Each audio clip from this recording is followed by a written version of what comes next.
And we're with France 24 politics editor Marc Perelman. Marc, pressure from the far right. We'll hear more about the pressure from the left as well when we cross over to Claire Pacanin shortly at the National Assembly. First off, have you digested the news of the last minutes? Not the last hours, but the last minutes with this lease on life given to President Lecornu until Wednesday evening, says the president, to perhaps try to cobble together something. Yes, clearly, I mean, the last 24 hours have been totally crazy, and it just got crazier 2 minutes before we went on air when the Élysée Palace issued this kind of short statement saying that the president had asked President Lecornu to try the last talks until Wednesday night to find a platform of quote-unquote stability and responsibility. Because there was something off, right, with the with the sequence. Normally, you go see the president, then you announce your resignation. Which is what he did this morning. The first thing he did, I mean, let's just rewind. Yeah. Yesterday, after days of waiting, negotiating, finally, the new government, or at least the key ministers, are announced yesterday around 8 p.m. Paris time. An hour and a half later, the leader of the Conservative Party, Bruno Retailleau, who was just reappointed interior minister and who had spent an hour and a half with the prime minister, issues a tweet saying, this is not acceptable. This is not the break that the prime minister had promised us. Major chaos. This morning, President Lecornu goes to the presidential palace, hands his resignation.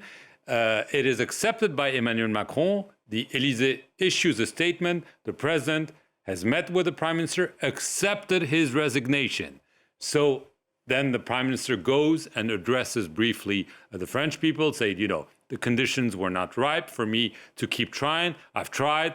There's been too much partisanship, too much political calculations, and so on. So I can't continue on the job. I thought we would be able to pull it off, but no, bye-bye.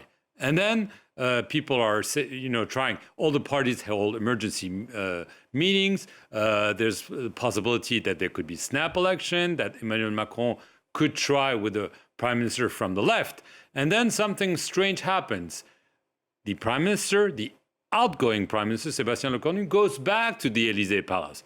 Why? He's already resigned. Why would he go back to say again bye-bye to the president? No, clearly something was up.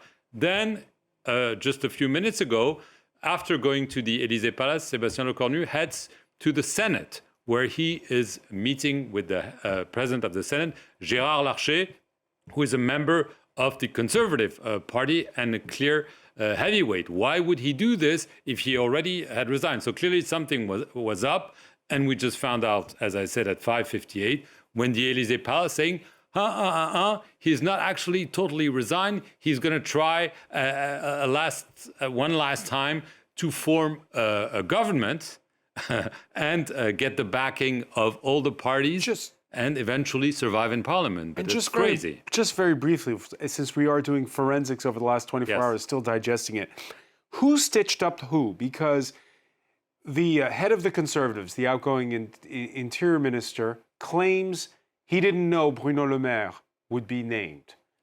Right. I mean, did he not know?